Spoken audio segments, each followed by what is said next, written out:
Hi friend, আমি এবার আপনাদের জন্য একটি নতুন কবিতা এনেছি। আজকের কবিতার নাম নৌকো যাত্রা। কবিগুরু রবীন্দ্রনাথ ঠাকুরের লেখা। মধুমাঝির ওই যে নৌকাখানি বাঁধা আছে রাজগঞ্জের ঘাটে, কারো কোনো কাজে লাগে না তো, বোঝাই করা আছে কেবল পাঠে। আমায় যদি দেয় তার নৌকোটি, আমি তবে 100টা দাঁড় টানি।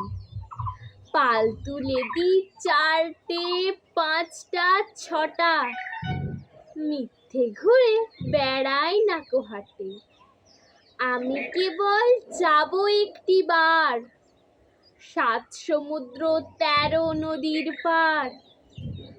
তখন তুমি কেঁদো না মা যেন, বসে বসে একলা ঘরের কোণে। আমি তো মা যাচ্ছি না কো চলে, রামের মতো 14 বছর বনে। আমি যাব রাজপুত্র হয়ে, নৌকা ভরা সোনা মানিক বয়ে। আশুকে আর শ্যামকে নেব সাথে, আমরা শুধু যাব মা 3 জনে। আমি কেবল যাব একটি বার, 7 সমুদ্র 13 নদীর পার। ভোরের বেলা দেব নৌকা ছেড়ে, দেখতে দেখতে কোথায় যাব ভেসে। দুপুরবেলা তুমি পুকুর ঘাটে, আমরা তখন নতুন রাজার দেশে। পেরিয়ে যাব তিলপন্নির ঘাট, পেরিয়ে যাব তেপান্তরের মাঠ।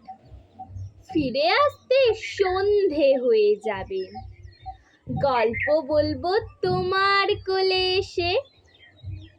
আমি কেবল যাব একটি বার, 7 সমুদ্র 13 নদীর পার। নমস্কার। আমার এই কবিতা যদি ভালো লেগে থাকে অবশ্যই লাইক, কমেন্ট, শেয়ার এবং সাবস্ক্রাইব করতে ভুলবেন না। আজকের জন্য এটুকুই, দেখা হচ্ছে নেক্সট ভিডিওতে।